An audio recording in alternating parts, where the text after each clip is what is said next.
Constructing your life is about much more than just building a bank account.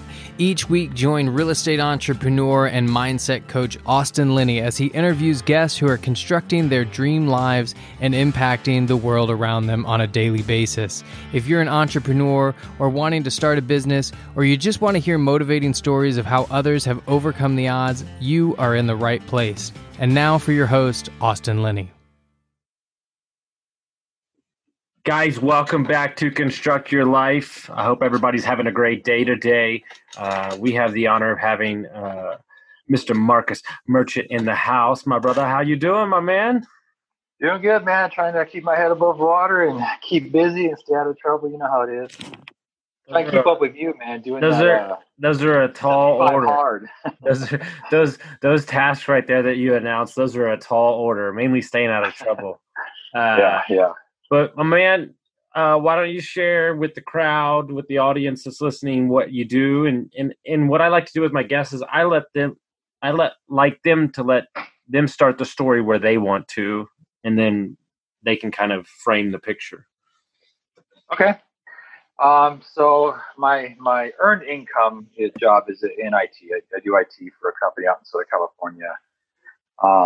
But my passion and my future is real estate investing. So this year really turned that on. Got started slowly, got a turnkey property and just trying to steamroll it from there. So under contract on a couple right now, and my focus really mid next year is that my wife will no longer have to work her regular job. She's a school teacher, and so as you can imagine, it's been pretty hectic and crazy this year with the whole distance learning and whole public education and politics and everything else. So that's our goal. Southern California, but investing out of state and doing it all remote. So it's quite a learning experience for sure. Mm-hmm. And, I'll ask you because I might know the answer to this, but how old are you right now? 43, just turned 43. Okay. Is there any part of you that wish that you would have known what you know now at 23 when you started working? Oh, yeah. I mean, I take everything in a couple ways. One, right, if I hadn't gone through what I went through in previous eras of my life, then I wouldn't be where I'm at today. So no regrets, but at the same time, if I would have started this 20 years ago, I'd be in a completely different place tonight. And I only wanted to highlight that because I would say on a weekly basis, I probably meet about 5 guys that are 40 or 50, and they wish they had the time available now. And when I'm barking, whatever you want to call it, or ranting to these young kids, I'm trying to drive home the point that once you meet these guys, you'll understand that every minute you waste in your early 20s not creating passive income is minutes in your 40s and 50s and 60s you're going to be wishing you had back. Oh, absolutely. You hit my age, I've got a few kids now, and I won't say that life has passed me by, but there's definitely pieces of it where I wish I could have been more present, having that passive income to be financially free or determine what I want to do with my own time. And that's the whole purpose of why I'm doing this. Is I want my time back. Income's great and all, but I want my time. So now, as you get older, your time becomes more valuable to you than you are when you're younger. When you're younger, you got to build that income so you have that time. You're able to take that back when you hit my age, for sure. Mm-hmm. And because I know a little bit, if you feel comfortable sharing some stories about previous things that you've overcame and kind of paint the picture of how you got to be this guy, this striking young man that I see today, because it probably wasn't, but our stories are pretty similar. So yeah, and it's interesting. Growing up in early 20s and living on my own at an early age, at the age of 19, and a lot of changes in my life. I know one for you. You've lost a ton of weight in the last 12, 18 months or so, and I used to be 320 pounds, and I had a weight loss surgery 9 years ago, and it changed my whole outlook on life. I had my oldest and at the time, and determined I got to be around for her, so I got to change that. And but I didn't stop my other bad habits. You know, I'm still drinking heavily at the time, and you know, it got worse and worse and worse. And so 5 years ago, I mean, I was in rehab, 30-day rehab program, flat broke, you know, basically homeless, and you know, was you know, crashing with my parents, or you know, I had a fiance at the time, but that was obviously on the rocks for obvious reasons, and but she stuck it out, and you know, basically helped me get my shit together. And like the rehab came out, and I know it's five years sober. So in the last 5 years, you take that addiction, that you know, whatever you want to call it. Mine was alcohol. You can call it whatever you want. It's you know, it's whatever that demon is, and you just got to put that focus elsewhere. And that's what I've done with, not only with my earned income career, right? That's completely same field, but completely different method of looking at it, and going to work and grinding every day. But also to that next level, right? Where I'm, you know, I got to build myself, build my family, build that passive income, so I can get the time and teach my kids, you know, work ethic, and overcoming obstacles and difficulties, and realizing that there's always something better out there. You always got to be striving for something, right? You might hit a plateau, you might hit your goal or target in one thing, but you got to be prepared for what's next, and keep moving, keep busy. And, you know, when you told me your story, it's like I look at our life, and I was thinking about this yesterday when I was working out. It's like some of us, you know, maybe a little hard-headed than most. Some of us had to go through a lot, right, to be able to come out the other side, and we're better for it. It doesn't mean that we weren't. It doesn't mean that we don't have scars. It doesn't mean that we don't have memories, right? But we're redefining who we are.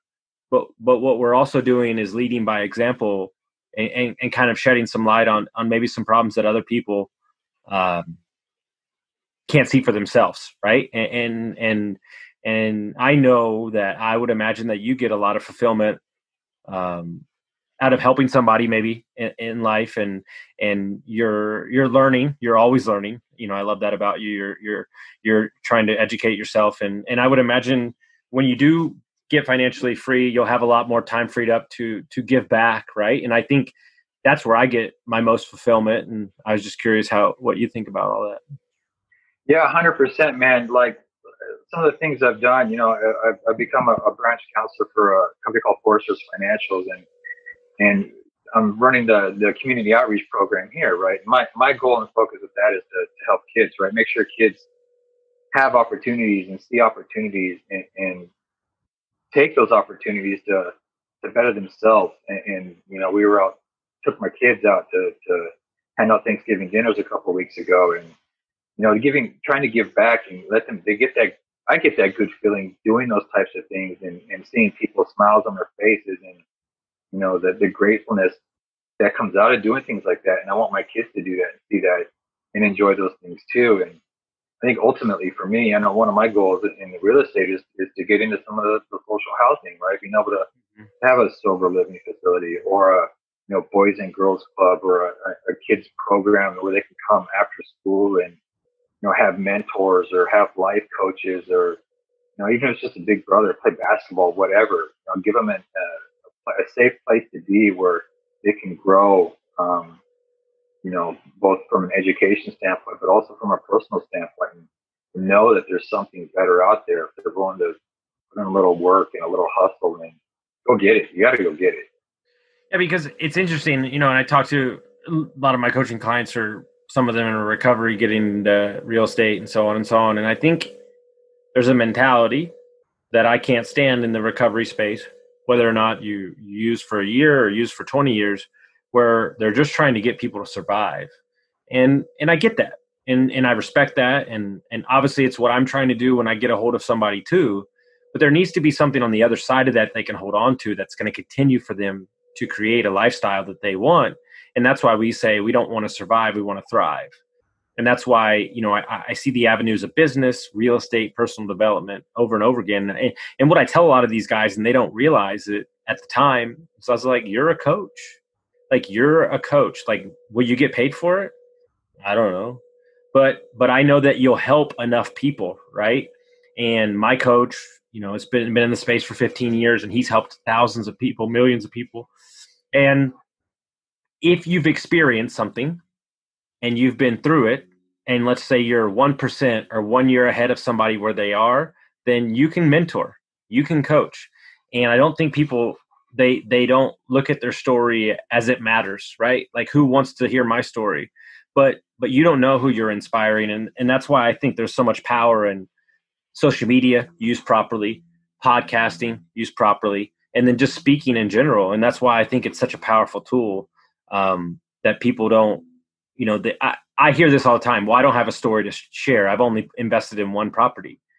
Yeah, but you've invested more than like 60% of people. So like, yes, you have a story to tell, and they can attach themselves to that story more than they can some guy that has 6,000 units. And I think that's what I'm trying to impart on people, is that you have a story. Yeah, you always got to go on to share who you are, because you don't always know who your audience is or who you're helping, or it could be a little tiny nugget that they pick up from it that they take and run with it. I know when I went through everything years ago, 5 years ago or so, that people sharing, yeah, some of it I listened to, some of it I didn't. Other things really hit home, and if they hadn't shared that, would I be where I'm at? I don't know. I don't know, but you got to share that story, and it's something that I've struggled with a long time. For me, like this is not something I've ever really talked about in any kind of public forum, other than some of those, AA rooms and whatnot. And so this is really an opening up for me. But I think I'm to the point in my life where, I need to be comfortable with who I am and where I came from, and know that I'm on the right trajectory now. And I have faith that I'm making right decisions and good decisions, whether it be for my kids or my family or anyone who might hear this, right? And so I put it out there. And you mentioned the coaching and, getting something for it. Well, multiple levels of that, right? You have the monetary compensation, sure, but the other thing might be, it makes yourself feel better, right? Helping someone else makes you feel better. And, if I die and 1,000 people show up and say, you know what? He was a good motherfucker. Yeah. He helped me, and he doesn't even know he helped me. That's all I want. Someone to, be able to say, you know what? I know him. I didn't know him well. I didn't know him personally, but I heard him talk, or I knew him from some level or whatever. And he made me just a little bit better. Changed my life just a little bit. Well, more importantly, what people don't get, call me selfish, whatever you want to call it, because I know my coach too. When you help people, you're actually fixing yourself also. Oh, like, 100%. And it's like this binary product that people don't understand. You're like, oh my God, I just realized what I did, right? And so that could be, a brother, a sister, somebody you meet at the coffee shop. And that's why I think it's so powerful to create an attitude where your head's up high, you're not playing the victim, and you're seeking opportunity at all fronts, right? Because I was talking to a guy yesterday. You're not to get woo-woo, but your subconscious mind doesn't know the difference between reality and fake. So why wouldn't you tell it positive things, right? And then that's going to seep in your mind. And why wouldn't you be positive? And then over time, that's just going to be the state that you carry with you. And then that opportunities will show up even more and more. Yeah, and part of it too is when you play the victim, you're never going to see the opportunities. They're there in front of you. You just don't see it. And when you get out of that mentality and being like, screw it, whatever happened to me in the past happened in the past. It is what it is. I've got to learn from it and grow from it. And move on. That's really what it comes down to, is putting it behind you. Am I happy with a lot of the things or the things I put my family through, whatever? No, I'm not. But you know what? I don't have regrets, because it got me where I am today, and they're happy with who I am today. We've got good relationships. Rebuild a lot of those, and it takes time, sure, but you know what? That's what it's about. It's learning and growing. So it's moving forward. That's all you got to do in life, is keep moving forward. And so let's talk about the real estate. Let's hear, how did you get turned on to? I mean, look, I would imagine somebody in business knows the idea of real estate, right? You've owned houses, but what really was the turning point for you? Because it's not easy, right? And I'm trying to paint a picture for people that have kids, that have a wife, that have a regular job, that it is possible. right? And so I'm just trying to understand what really was the catalyst for understanding that you needed to make a change like today or when you started. You know, I'm trying to remember if there's any like single catalyst, but I think I got into a conference, right? One of the elite, I think it was Elite Education, the Rich Dad, whichever one, which I'll refrain from comments on my feelings on that one. But you know, I think there's so much information out there that you can get without spending thousands and thousands and thousands of dollars. And then when you're ready to make that move, then you go on to that next level. But for me, heard about it, you know, and it's been in my mind. I started reading, you know, Rich Dad, Poor Dad, Cash Flow Quadrant. You know, I got into watching Grant Cardone, you know, and he's an animal. That guy's an animal. And honestly, it's something I'm considering and thinking about. And I was on a red eye. I was in a red eye going to Detroit for work. And this guy sits next to me. He's a bigger guy. I could see he's frustrated. He got stuck in the middle seat, right? This is on Spirit Air, right? So it's not exactly the high-end airline either. Dude, that's a rough. Look, I got a ticket one time, flew across the country from San Diego to Florida.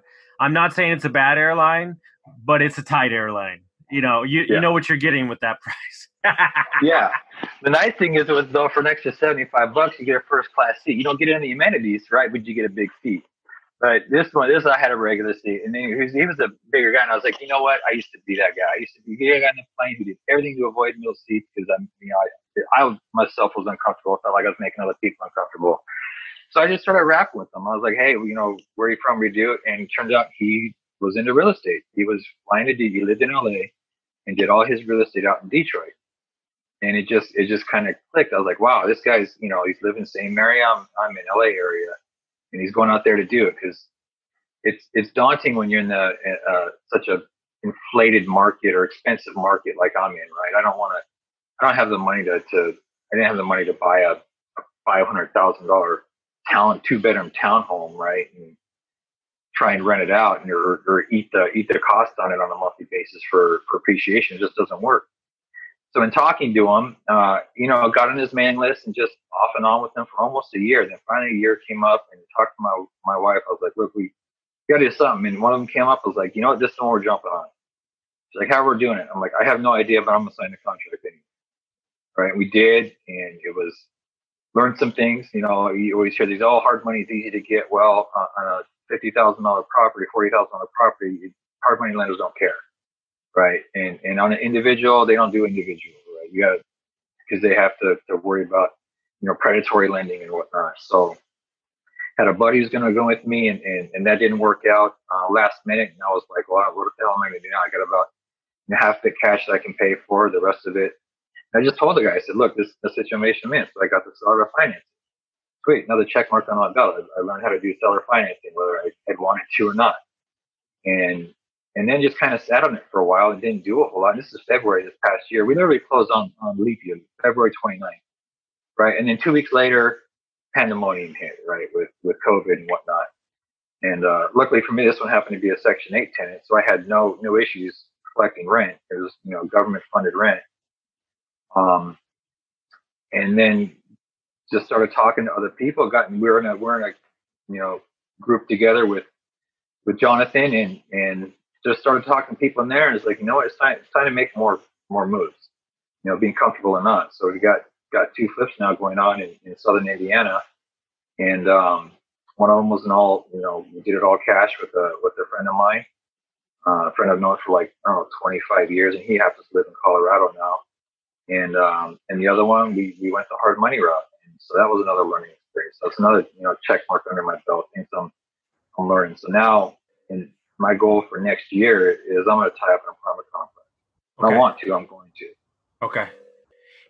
And I would imagine, because this is one of the things I hit on the most with definitely newer investors, is the initial fear of the aspects of buying your first property are real. They're very real. It's a lot of money.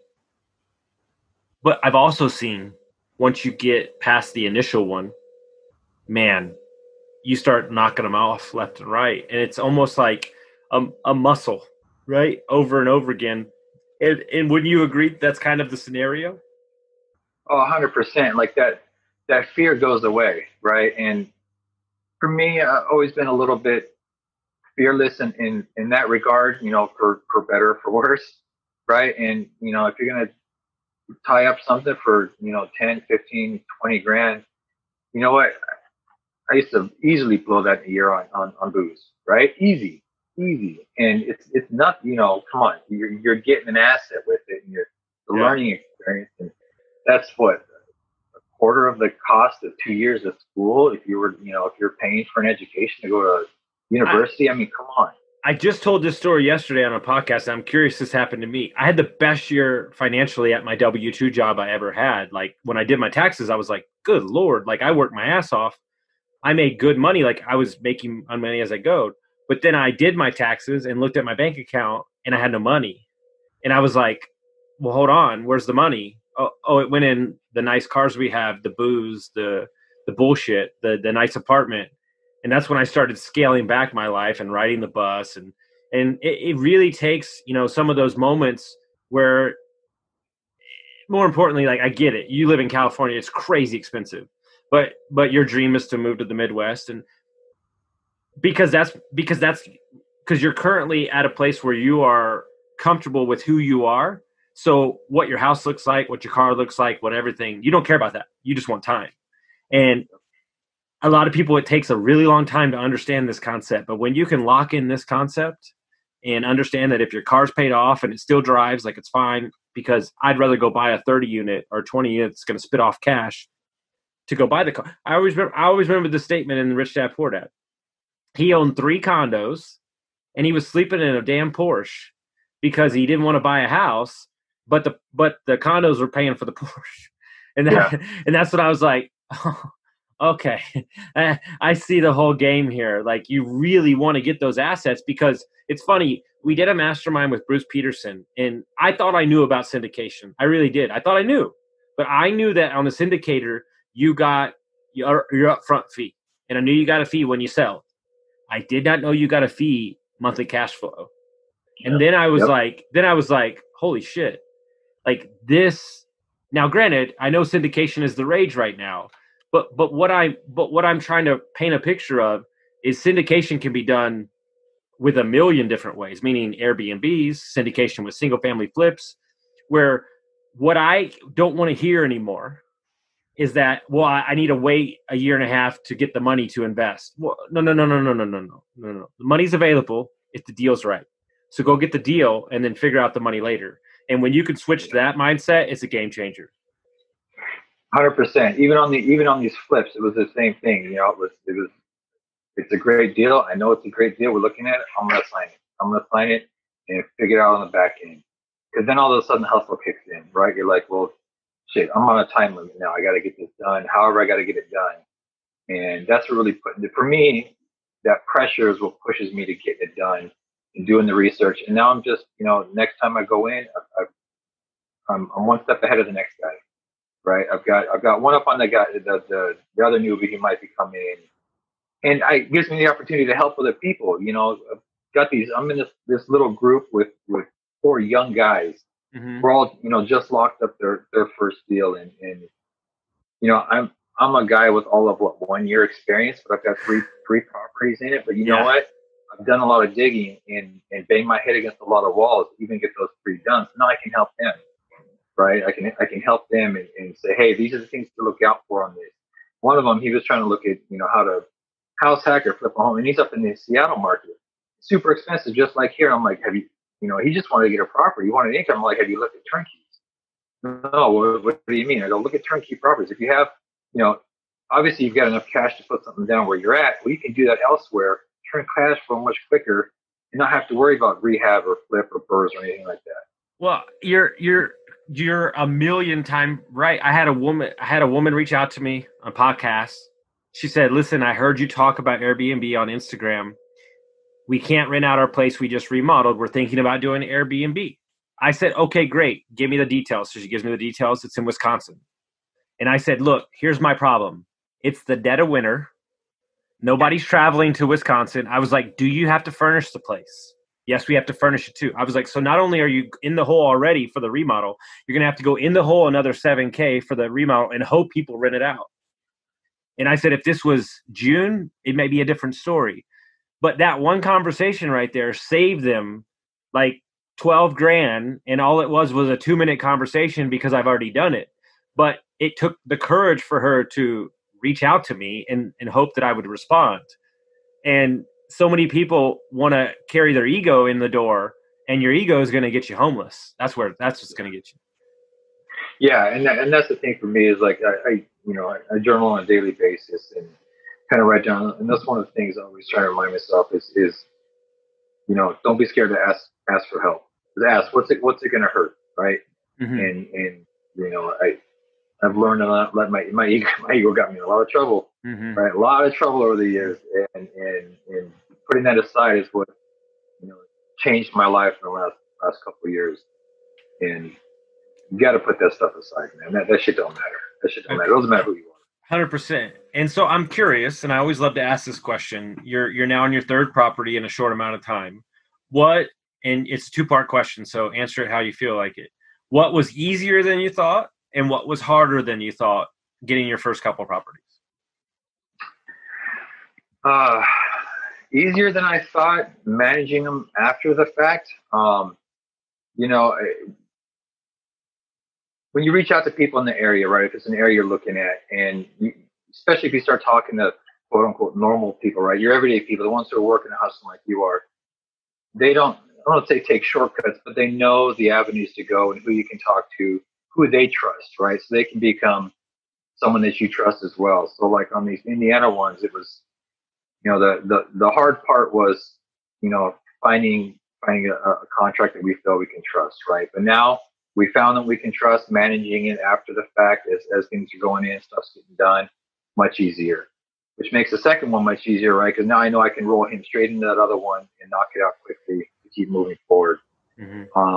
On the hard money one, the numbers were good, but when you don't have a lot of money to build, or it's your first true flip, then it became a little bit harder, right? Lending requirements a little bit tougher, and the money you got to put down is a little bit more. But you know what? I'm resourceful. Between me and my buddy, we're resourceful, and we'll figure out how to get the money and put it down, and we're closing it. We're due to close on Friday. Mm-hmm. So, there's things have been different pieces of it have been harder for each one. But once you flex that muscle once, it becomes repetitive. Because what you're doing is you're setting, and I think this is a bigger issue on a macro level for just life in general, is that people don't classify priority for emergency wise. And what I mean is, when you're new to it, everything seems like, dude, when I started Airbnb, every text that from a guest was like raised to 15, DEFCON 30, right? And then after time, that muscle's exercise, you're like, oh, they'll be fine. And it's the same thing on a flip or buying properties out of state. I have a business partner who lives in San Diego, an ex-business partner. He has 32 units in Nebraska. He's never seen them, never been to Nebraska. But he's like, I have a great property manager. I have a great agent. I don't need to be there.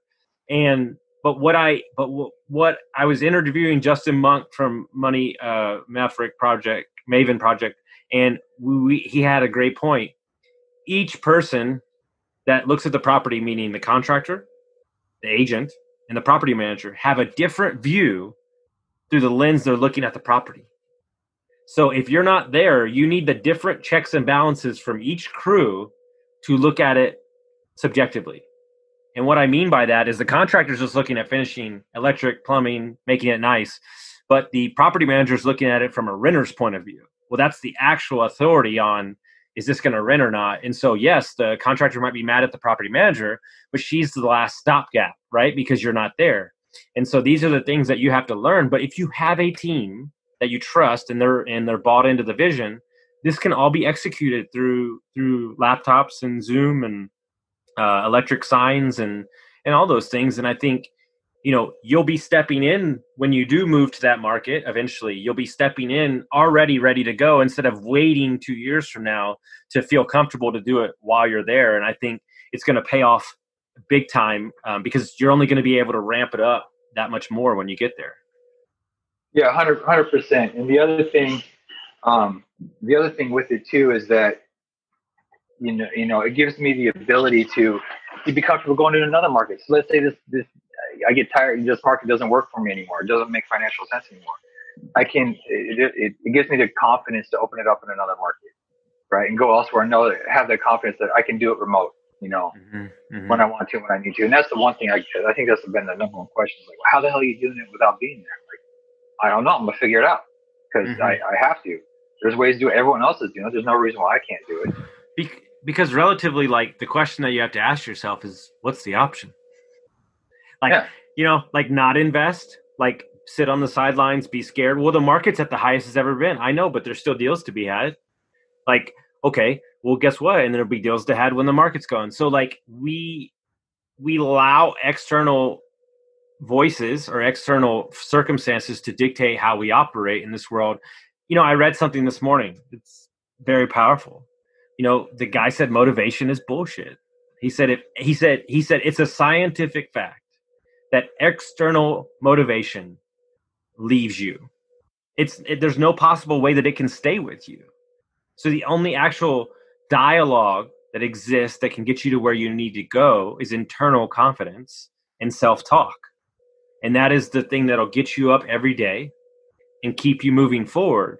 And so if that's the case, well, then you can listen to you can see all the Facebook memes you need, all the Instagram memes you need, or you can go to the Tony Robbins event. But if you're not doing what you're doing, if you're not taking action and saying, I'm going to figure out later, well, then what are we doing? Right. And I think there's, people are getting charged up, but like, let's execute, right? Let's execute on what's in front of us instead of worrying about what's out here, and let's handle what's right in front of us. Yeah.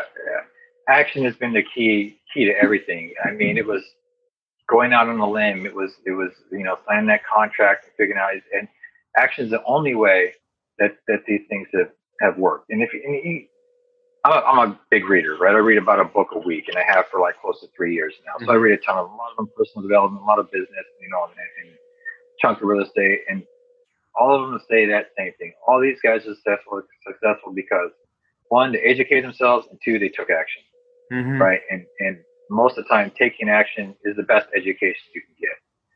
A lot of people, you get those mentors that'll help you through it. But I'll tell you what, the difference between having, a lot of people want their hand held, right? Like, oh, well, do this and then do this. No, a mentor pushes you. Go figure it out, right?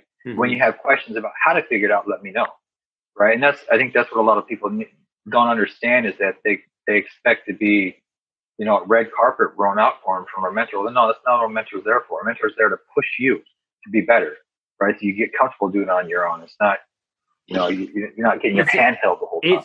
One of the greatest things I've ever heard when we started our first business was, you're either operating $1 million business or you're operating $1,000 business. And how much time are you spending on topics and conversation on stuff that a week from now doesn't fucking matter? Like, like how long are you spending getting your logo right and worried about your LLC? Like, how about you let the business drive the scale? How about you have so much business that you need to figure these things out, instead of, everybody's worried about the aesthetics instead of like getting in and working, right? And actually, like, like losing 60 pounds is work. I don't give a fuck what I'm wearing at the gym. Like, that's not going to do anything for me, but like going to the gym and actually like, dedicated, intentional working out and eating right is how you get it done, not what shoes I wore to the gym. Yeah. Yeah. It's so true. And it's, stepping out of your comfort zone, and the whole, a lot of people talk about losing weight, right? Everyone knows what it takes to do that, right? But no one wants to do it. No one wants to do it. Did I do it over Thanksgiving? No, I ate way too damn much, right? And now I'm feeling it, right? And it's just, but I know what needs to be done. But your mindset is sharp enough to pick it back up again. And I think that's the difference, is that what I see with my clients is that and I'm just going to share it because it needs to be shared. I think the number one thing is to control the downward spiral to not last a week or two, to last a day or an hour or two. And I think once you do that, because there's downward spirals, you're going to have a bad couple of days. I've had a really fucking shitty morning, but I'm here, I'm working, I'm showing up, I've got more podcasts to do, but you can turn it around. And the problem is what happens with people and how they gain weight and how they continue to abuse alcohol is they let the one bad day turn into 3 bad days. Yeah. And yeah, and then you keep you rehash in your head and you just keep going on that spiral. That is no good at all. And I have those days all the time, right, where I get frustrated. You know, if some roadblocks on this last one, I'm like, you know, it's good. Just keep pushing, just keep pushing. And I know it needs to be done. So get off my ass and do it, and things get better. Yeah, because the moment that you start moving again, and the moment those bad thoughts are gone, right? And what I tell everybody is like, let's say shit goes sideways, right? Let's say a deal falls through. What if your girlfriend's mad at you, or your wife's pissed, or your kids are mad at you? What if your default mechanism for when that happened is you went and walked for 30 minutes? Like, instead of like turn on Netflix or crack open a beer. Like, what if that was your default, right? So, and no matter what storm, you went and got healthy all of a sudden and you didn't even realize that you were doing it, because eventually it's just going to roll into your subconscious and it's going to be what you do. And I think that's what people don't understand, is that you can default to something that's actually positive on the other side of the pain. Yep. Yeah. It's all about, start with tiny habits, and they build, or like your mantra, right? The 1% a day, right? And that's all it is. We build that habit, and all of a sudden, over the course of a year or 100 days, if you're 1% better a day for 100 days, what percent that puts you at, right? The rules of compound interest, right? The compound effect. Darren Hardy, great book, and talks about that. The slight edge, Jeff Olson, same thing. Just make slight little changes to do something a little bit better, and the payoff, months down the road, years down the road, is going to be immense. It's just that small trajectory change today that will change everything down the road. And something I want to share with you, and I like to get this stuff on camera so it's recorded. I commend you as a person, right? And we can go down the line of, how I'm inspired by you, of the turnaround in your life and the real estate that you bought. But what I'm excited about more, and I think that probably gets you out of bed in the morning, is the shift within the family and the freedom, right, that's available. Because you didn't say, you know what, I fucked up a bunch, like I'm just going to beat myself up for the rest of my life, and I did this to my family. No, you took a different route. Yes, I did those things, but here we are today, and I stand here in front of you as me. And too many times people have shit that happens in the past, and they just continue looking backwards over and over and over again, and they can't remove themselves from that. And when I talk to you and I see you as this new person. Like, that guy is back there, and that's great, and we respect him. But what I get excited about is how present you are, and just living this person, and it's really inspiring. I appreciate it, man. And that's what drew me to listen to you too, right? You shared some of your stories, like, holy shit, man, we're cut from the same cloth, right? What the, you can be successful, right? And have had a rocky past, and don't get me wrong, I beat myself up plenty in the past. But you know what, though? I'm better than that, right? That's selfish. Doing that to me is selfish, right? Because then all of a sudden, I'm not being the best person I could be for my kids, my wife, the people I work with, the ones who are depending on me, and I don't want to be selfish, right? I don't want to be selfish. And so, I'm gonna pick myself up, keep moving forward, and I'm gonna live my life today. I'm not gonna live my life from yesterday.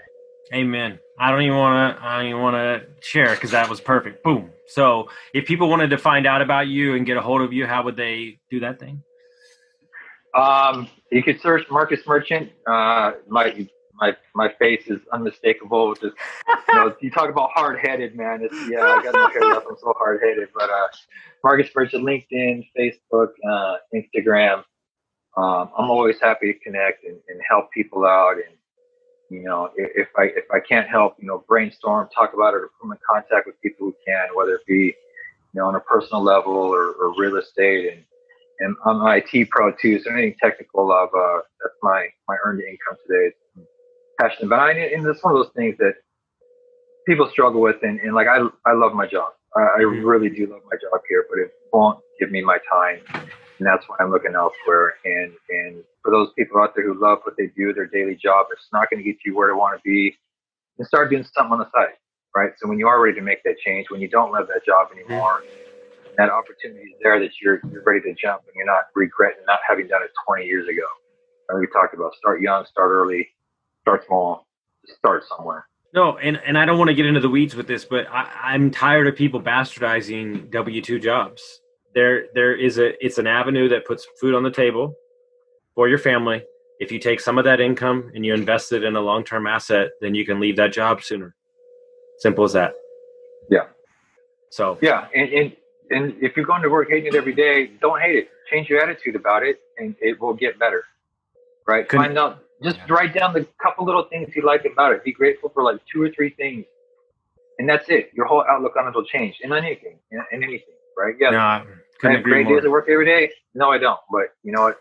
I come to show up every day, and my goal is to make it every day a great day. You know, whether it be work, personal, family, real estate, the whole nine.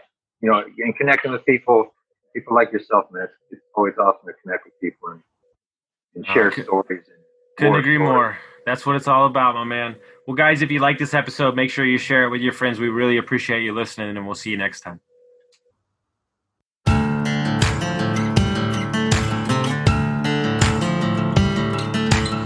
Thank you for listening to Construct Your Life with Austin Linney. If you enjoyed this episode, be sure to rate, review, subscribe, and pay it forward by sharing with a friend. Most importantly, take this opportunity to start constructing your life by taking immediate action on what you learned. For show notes, resources, and more information on one-on-one coaching with Austin, visit constructyourlifepodcast.com.